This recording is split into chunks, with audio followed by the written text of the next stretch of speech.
Les Congo. Comment dominer un pays en utilisant la propagande et la cupidité? On parle beaucoup de la présence d'étrangers, notamment de Chinois, parmi les moulélistes, dans les rangs moulélistes. Est-ce exact? C'est tout à fait exact. Et si vous le permettez, je vais vous lire un rapport que je viens de recevoir à l'instant. D'après un témoin venant d'Ouvira par Uzumbura le 16 juin, 2 civils vêtus à la mode chinoise et un Tchèque sont arrivés à Ouvira. Ils sont actuellement au QG des partisans à la SUCRAF. Après leur arrivée à la SUCRAF, les partisans ont commencé à organiser leur position défensive autour des bâtiments, c'est-à-dire ces messieurs creusent déjà des tranchées. Le 17 juin dernier, donc avant-hier, 4 autres Chinois en civil sont arrivés à Uzumbura. On s'attend à ce qu'ils soient envoyés à Ouvira sous peu. Le 17 juin toujours, le Tchèque était en route pour faire sauter le pont de Luvungi, le même pont que les nôtres contrôlent. Lorsqu'il a vu que les troupes de l'ANC y étaient, il est retourné à la SUCRAF. On s'attend à ce qu'il mine le pont de Luvungi dans les prochains jours. Tous les Européens de la SUCRAF ont été évacués. Vous voyez d'ici, mon cher Raoul, que la situation devient de plus en plus sérieuse lorsque ces Tchèques et ces Chinois commencent à se mêler de nos petites affaires internes. Mais est-ce que ce n'est pas un peu dangereux tout de même pour votre offensive, pour votre opération militaire? Le fait qu'il y ait des techniciens capables de miner les ponts. Je sais. Nous aussi, de notre côté, sur le plan officiel et ouvertement, nous faisons venir aussi des techniciens. Si les rebelles ont les leurs, et si sur le plan officiel et d'une manière ouverte, nous devons aussi avoir les nôtres. Donc, c'est de la bagarre. Un monument érigé à la gloire des pionniers du chemin de fer de Matadi à Léopoldville rappelle la bataille du rail, épopée du lieutenant Hesse et de ses compagnons. Mais revenons au tout début de l'histoire.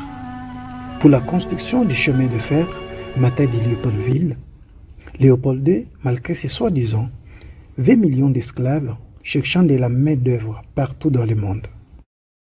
Barbade, Sierra Leone, Chine.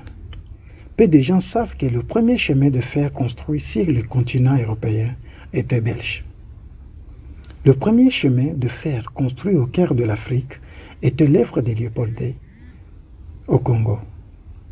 Le premier chemin de fer construit en Chine, en Shanghai, était également belge. La première ville chinoise à être électrifiée et dotée d'un transport en commun fut Tianjin, œuvre de Léopold II. Oui, la Belgique a eu une colonie en Chine en 1902 qui fut restituée en 1931. La voie ferrée longue de 1200 km reliant Pékin à Ankao fut l'œuvre de Léopold II, confiée à Jean Jadot. Les Congolais se souviennent certainement de Jadotville, actuellement la ville de Likasi au Katanga. Si Léopold II n'a jamais mis le pied au Congo, il était en Chine en 1865 et dut rentrer de toute urgence en Belgique car son père, Léopold Ier, était mourant. Le premier président du Congo, Joseph Kasavubu, était surnommé le Mandarin, étant descendant d'un Chinois venu construire le chemin de fer. À l'époque, il y a eu la guerre de l'opium. L'opium était produit en Inde et vendu en Chine, en échange d'États, pour la Grande-Bretagne. Ensuite, entre 1899 et 1901, la révolte des Boxers. Boxers, ce nom vous fait penser aux motos indiennes numéro 1 au Congo.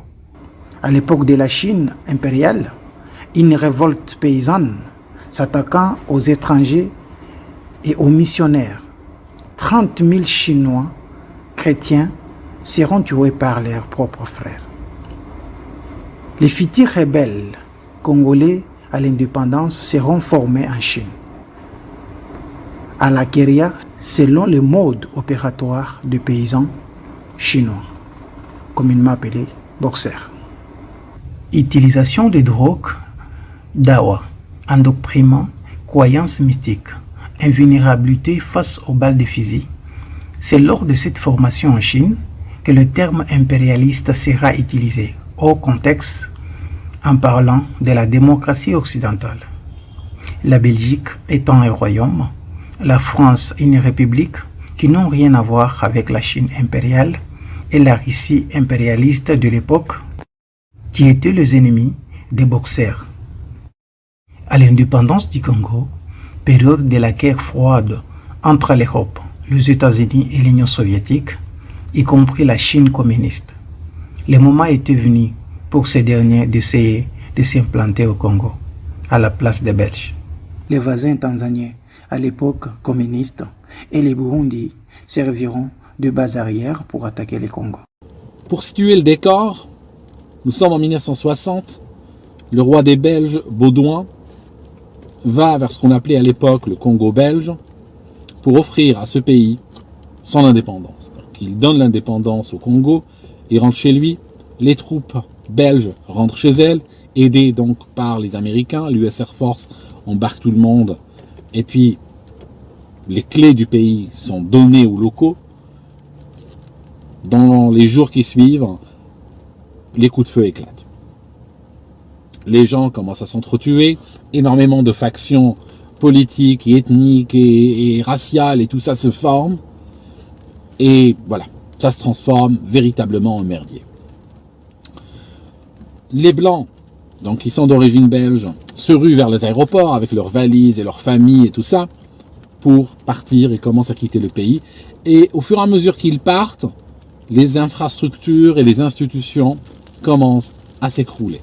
Très rapidement, c'est la misère, c'est la famine, c'est la guerre pour un morceau de pain. Et nous sommes littéralement au lendemain de l'indépendance. Dans ce contexte, il y a une province au sud. Cette province s'appelle le Katanga. Elle a la taille à peu près de la France métropolitaine. Cette province décide de faire sécession du chaos, pour reprendre leurs paroles. Donc cette province, qui est très riche, une province minière, il y a encore une compagnie minière appartenant à la Belgique. Donc il y a tout qui fonctionne encore là. Les gens vivent en bonne intelligence, il y a des blancs, il y a des juifs, il y a des noirs, il y a des personnes de toute confession religieuse et tout ça, qui vivent dans un endroit qui semble un petit peu épargné de tout, du chaos qui règne dans le reste du pays. Alors que des conseillers soviétiques appelés par le pouvoir donc congolais arrivent dans le pays, des conseillers, c'était un classique de l'URSS quand elle commençait à avancer ses pions, c'est-à-dire que on a un moment très dangereux dans l'histoire du pays, c'est-à-dire c'est un moment où il y a la souveraineté qui va changer de main. Et ces moments-là sont toujours des moments extrêmement dangereux dans l'histoire d'un pays. Parce qu'il y a énormément de forces qui sont à l'affût de ce genre de transition et qui veulent mettre le grappin sur le pays entier.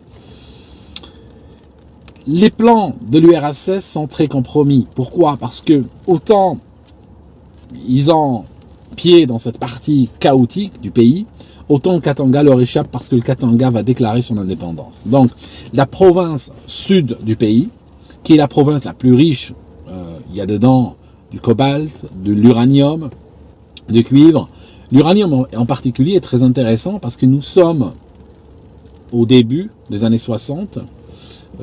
Rappelez-vous, les années 60, c'était la la crise des missiles entre l'URSS et les États-Unis. C'est une période où l'humanité a été plusieurs fois à la veille d'une guerre atomique. Et la dissuasion atomique était quand même un des éléments les plus importants de la géostratégie. Donc, un pays ou une région qui a de l'uranium va susciter toutes les convoitises. Donc, aidé par les Belges, le Katanga déclare son indépendance. Et puis, les institutions fonctionnent, les gens vivent normalement, il y a tout qui tourne dans ce pays-là, qui avait bon espoir de devenir une sorte d'exception africaine. Ce pays avait de quoi réussir. Il n'était pas tourné vers l'URSS, il était tourné vers l'Occident et il commençait à développer des valeurs qui étaient assez inusitées dans la région.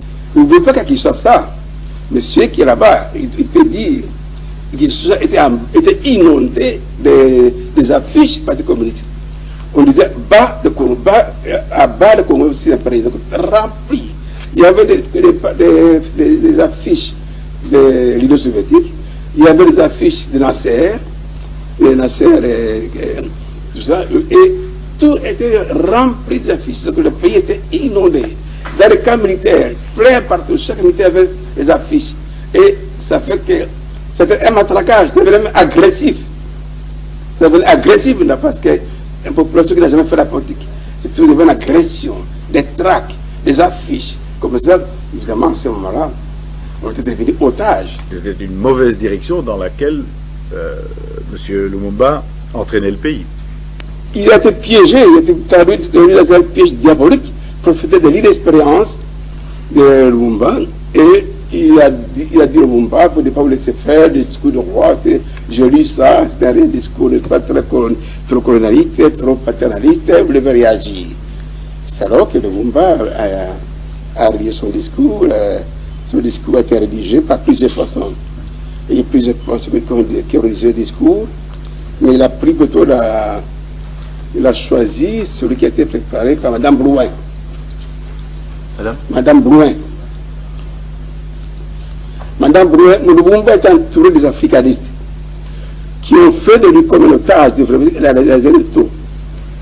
Autour de Lumumba, il y avait Madame Brouin, qui était une dame, une conseillère de Gizenga. Il y avait M. Serge Michel, un Algérien, franco-algérien. Il y avait M. Moumier, qui était un Camerounais, qui dirigeait le parti communiste là-bas au Cameroun, l'aile qu'on disait comme les communistes, qui était le président. Il y avait M. Alvarez, un Espagnol, qui rentrait de Cuba. Il y avait M. Jim, l'ambassadeur du Ghana, Diallo Terry de la Guinée. C'est à peu près le conseiller de Lumumba qui formait toutes nos satires autour de Lumumba. Il y avait très forte influence parce qu'ils étaient des africanistes. Il y a le discours de Lumumba à Kisangani où il promettait que les maisons, voitures et tous les biens de blancs deviendront à eux, même leurs femmes. Lumumba, lors de son discours aux États-Unis, s'offusquait que les femmes belges se soient plaintes d'avoir été inquiétées dans leurs intimités. Autrement dit, violées. Le consul général nous avait signalé que des femmes blanches auraient été inquiétées dans leur dignité. The Prime Minister turned to the Soviet Union for intervention. Lumumba received weapons. Entre-temps, les Kasaï avec ses mines de diamants, Miba, fit aussi cession. Lumumba demanda à l'ONU d'attaquer les Kasaï, mais le secrétaire général de l'ONU, M. Dag, refusa d'apporter la mort dans une région en paix. Seule une force d'interposition était possible. Lumumba se tourna alors vers l'Union soviétique, ceci lui fournir l'aide nécessaire pour attaquer les Kasaï, ce qui donne lieu au massacre de Baluba.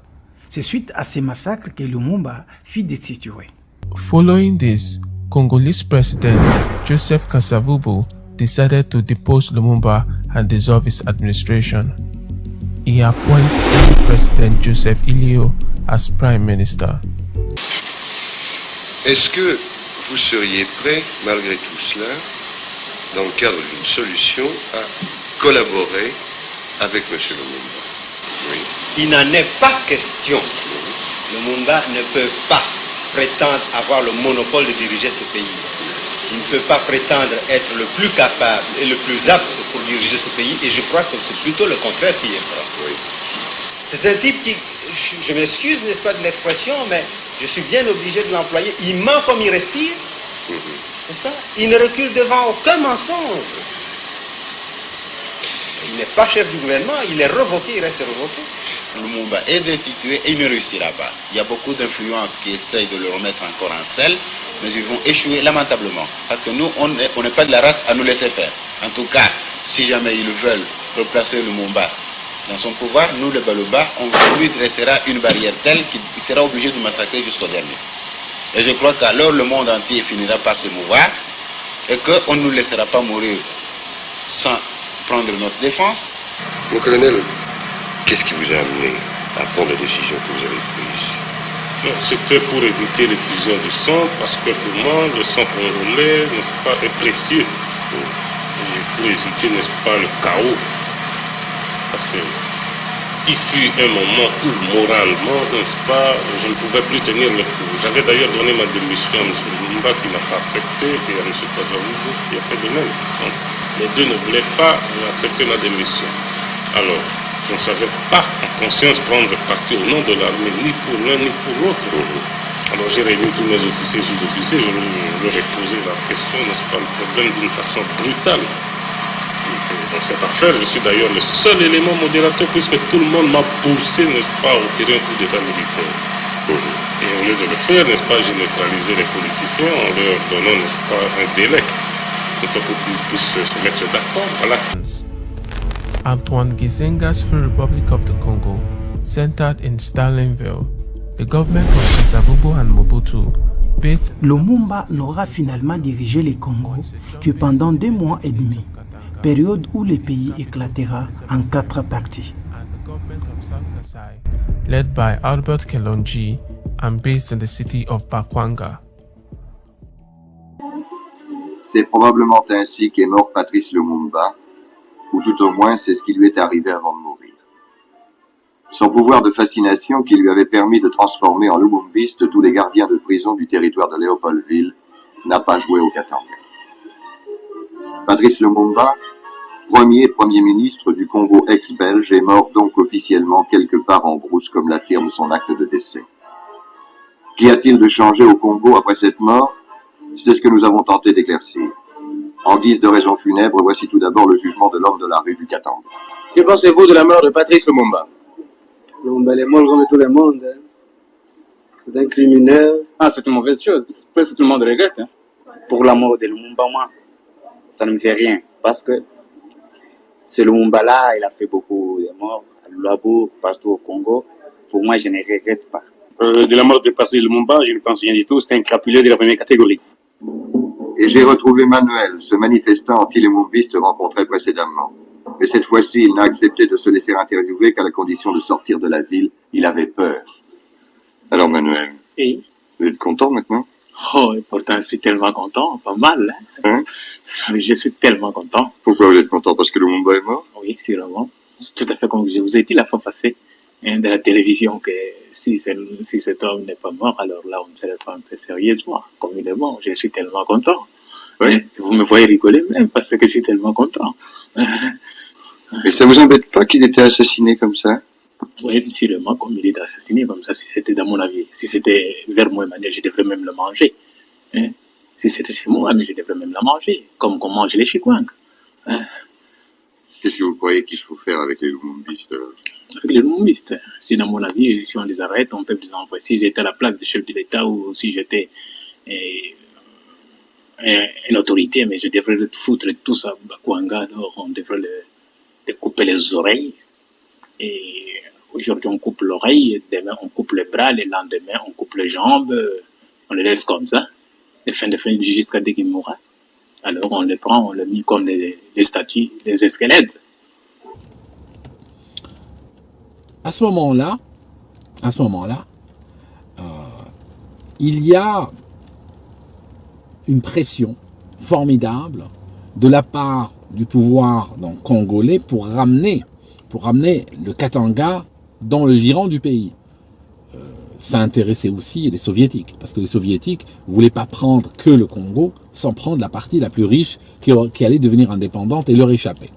Donc, que se passe-t-il? On a Patrice Lumumba, qui était un pro-soviétique, qui était le premier ministre du Congo, qui va à New York, il parle aux journalistes, on lui sort le tapis rouge, Et puis, il dit qu'il y a quelque chose, il y a une seule chose qui s'oppose à la paix au Katanga, à la paix dans le pays, qui est en fait la sécession du Katanga. Il parle au chef de l'ONU, il va obtenir des troupes onusiennes, viennent pour, entre guillemets, maintenir la paix. Et là, c'est une dérive, ce qu'on va voir, c'est une dérive absolument extraordinaire de l'ONU, c'est que la mission onusienne, qui était censée faire de la paix, du maintien de paix, va aller non pas vers la partie du Congo où il y a le merdier que je viens de vous décrire, mais ils vont aller vers le Katanga, et ils vont devenir des belligérants. Ça signifie qu'ils vont lancer des opérations militaires de grande envergure, des opérations d'agression, qui vont complètement à l'encontre du mandat de l'ONU, de la mission de l'ONU, et même des principes de l'ONU, où l'ONU doit observer une neutralité par rapport aux politiques intérieures des pays et tout ça. Non, ils vont commencer à agresser frontalement le Katanga pour le ramener dans le giron du Congo qui était sous la coupe soviétique en ce moment. Nous n'attaquons pas l'ONU en soi, parce que si vraiment il voulait être respecté comme l'ONU, il aurait pu suivre la ligne de conduite de l'ONU. Du moment qu'il ne suit plus la ligne de conduite de l'ONU, dans ces principes, nous les considérons plus comme l'ONU. Nous voyons seulement qu'une puissance étrangère est venue chez nous pour nous attaquer. Alors là, nous répondrons par la force. Il n'y a rien à faire. Est-ce que vous croyez que l'émotion qui s'est emparée à l'extérieur, disons, de l'opinion publique à la mort de M. Lumumba a été déplacée, disons? Complètement déplacée. La preuve en est qu'il y a eu des agitations en France, à l'intérieur, partout un peu dans le monde, n'est-ce pas? Ceux qui se sont intéressés, n'est-ce pas, à la question, mais à l'intérieur du Congo, heureusement, rien à ce sujet. Heureusement, rien. C'est la preuve que c'est l'influence extérieure qui fait du tort au Congo, et non pas le Congo lui-même. Si vous voulez, il faut vous situer à l'époque. Hein. À l'époque, c'était comme ça. Pour être bien, vie, tout ça, il fallait dire qu'on était camarades. Camarades. C'était à l'époque des camarades. Oui, et ça faisait bien. Mais Frantz Fanon, à l'époque, faisait le tour du monde, avait des contacts avec le FLN en Algérie, était régulièrement à Cuba, il était lui-même martiniquais, et à chaque révolution, il était présent. Oui. Bon. Mais l'idéologie de cette façon-là, je n'étais pas là. Donc, dans ce cadre, en 1961, en septembre 1961, il y a Dag Hammarskjöld qui décide d'aller au Katanga pour en fait négocier la paix. En réalité, M. Hammarskjöld ne va pas négocier la paix. M. Hammarskjöld va aller pour essayer d'obtenir la reddition du Katanga et le ramener dans le Congo afin que la prise de guerre, afin que le butin soviétique soit complet. Les opérations que menait l'ONU, c'était des opérations d'offensive. C'était de l'offensive militaire grandeur nature. Il avait ramené des Indiens, des Sri Lankais, des Éthiopiens, des Irlandais, habillés avec des tenues de l'ONU, armés jusqu'aux dents, et qui, dans le but de maintenir la paix, étaient en train d'attaquer le Katanga, étaient en train d'attaquer et faire des offensives militaires. Les troupes étaient transportées par des navires soviétiques, mais aussi par les cocus de l'histoire, qui sont les Américains. Le plus grand cocu de l'histoire, c'est qui? C'est Kennedy. Kennedy il arrive au pouvoir. 2 mois plus tard, il s'est fait entuber dans l'histoire de la baie des cochons par la CIA et tout ça. Ce qui s'est passé, c'est que il était en train de vouloir rattacher le Katanga. Il voulait le rattacher au Congo qui était sous contrôle soviétique. Et il utilisait pour cela les ressources de l'ONU, les ressources américaines, et il reculait devant rien. Quand il est parti, donc il était probablement, là c'est de la spéculation pure à partir de là. Ce qu'il a fait, l'a mis probablement sur la hit list de la CIA. la CIA s'arrachait les cheveux à l'époque. La CIA écrivait des rapports à la Maison-Blanche en leur disant « Nous voyons le pattern, nous voyons le schéma classique de l'URSS qui tente de prendre ce pays, le Congo, et le mettre sous son giron. » Petite précision. Dag, surnommé Monsieur H, était modéré. Il décédera en septembre 61 dans un accident d'avion en Ndola, qui jusqu'à présent n'a pas été élicité. Here, jet bombers manned by Indian pilots are flown into peaceful Katanga to build up UN air power. These jets equipped with rockets, bombs, and machine guns. Here, the Indian pilots are welcomed by the UN commander.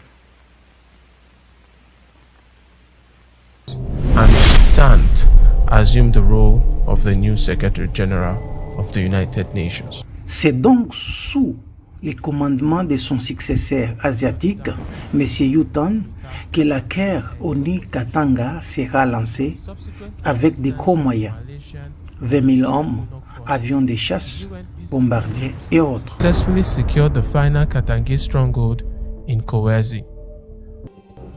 Une victoire militaire totale de l'ONU ne peut finalement pas bénéficier au peuple congolais. Par conséquent, nous sommes prêts à proclamer immédiatement devant le monde que la sécession katangaise est terminée. Mulelism.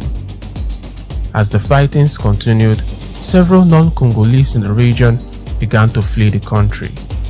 At the time, the United Nations operation in the Congo, ONUC, a peacekeeping mission tasked with maintaining law and order during the secessionist crisis, was in the process of withdrawing its troops from the Congo. Après avoir vaincu les Katanga, l'ONU va se retirer et ils laisseront les moulélistes massacrer la population. Ils ont juste mis en lieu sûr une centaine de religieuses vouées à la mort conformément au mode opératoire des boxeurs, impliqués à Moulélé lors de ces 2 années de formation en chaîne. Apart from this mission, ONUC played no further role in the rebellion. Les BRICS vaincront sans risquer la vie d'un seul de leurs compatriotes.